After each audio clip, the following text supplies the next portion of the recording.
can't remember her name, so put it. But what about the girl whose mom said, if you don't do drugs, we'll get you birth control? Oh.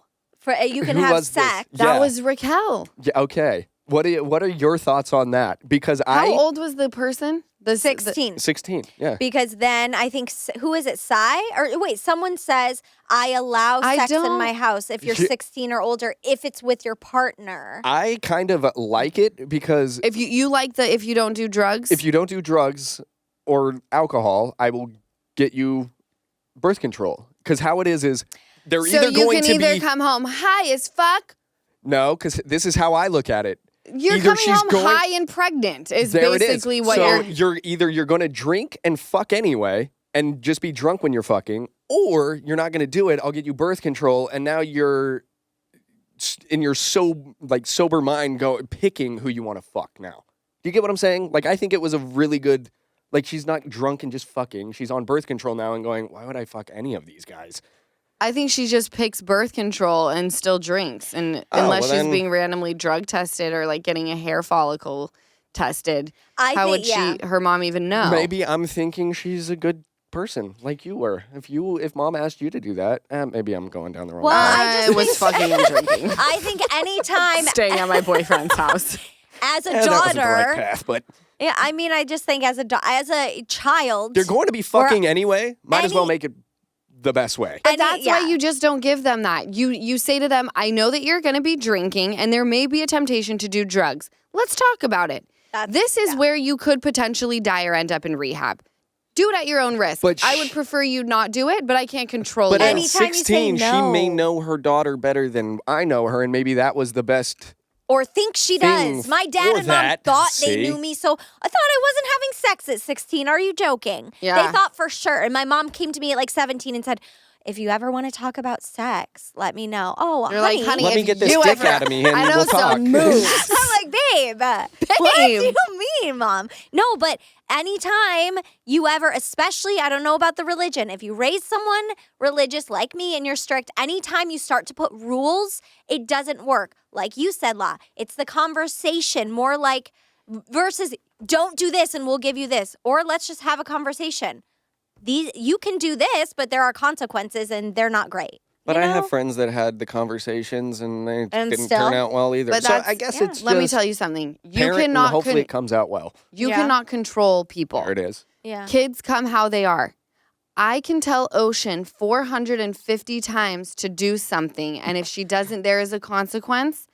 She will look me dead in my eye with the go fuck yourself mom look, and it doesn't matter what the consequence is.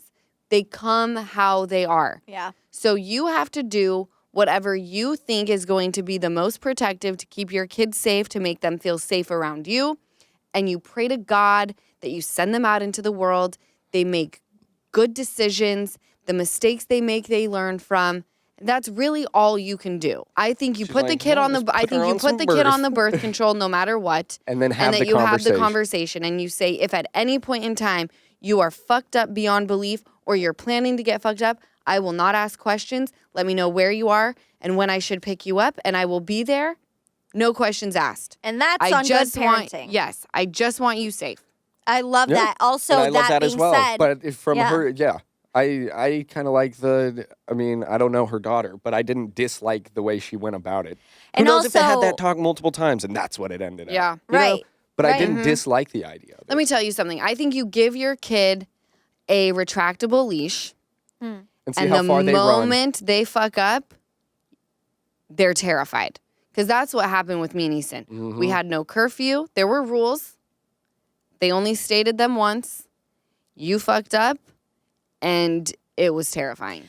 And it wasn't even agree. terrifying. Like, that was the thing. It was, and mom and dad didn't get like overly upset. No, but it was the knowing look. that I fucked up. The disappointment for and they were me like, when "You're I was fine." No, it's not like I got And then they would my just- ass beat. Yeah, they would just go to bed disappointed, and there was nothing worse. And it was so It was sweet. more emotional. Emotional damage. And you hurt them and all that. But since you brought up birth control really quick, I will say my mom put me on birth control at 14, hormonal, which a lot of moms did back then. And I'm just going to say now as an adult with You the can't research. get pregnant? I can't, no, I mean, who knows? But now as an adult with the research, was on birth control forever. I'm doing so much now to have to reset my hormones. So if you are a mom looking at birth control, maybe consider looking at non-hormonal options, because doing the research and being on hormonal birth control pills since 14 and literally since like a year ago, the amount of resetting I'm going to have to do for my hormones, like that I've learned, is a lot. No, it worries me. It's Anything wild. with hormones in it. Yeah. I get migraines. So when I first went on birth control, they couldn't put me on anything with hormones because it heightens your risk of stroke. So I've always had non-hormonal birth control. And a lot of my friends who are struggling getting pregnant attribute that to their birth control. Yeah. So throw that copper IUD in and just know that you can't control it. Let me tell you something. Like my mama told my dad was like, you're going to let her boyfriend sleep over when I was in high school. And my mom was like, if she wants to sleep with him, she can do it at any time of the day. Yeah. She can do it in the car, after school. She can do it at his house. So I might as well make her feel safe enough to do it wherever. And please use this so you don't come home pregnant. Yep. Okay? And I didn't.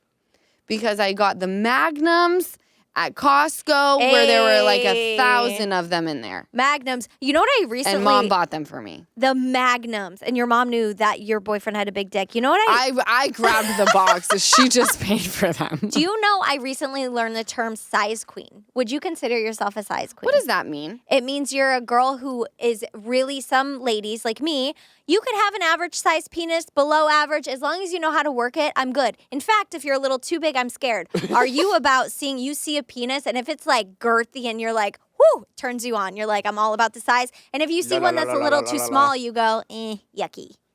I'm a size queen. Are you? Yeah. Up. You heard it here first, Yep. folks. Lala Kent's a size queen. Just fuck. I thought I missed it. But now we got fucking disgust. I'm going to go take a nap. I'm gonna Throw go up. take a nap and throw up.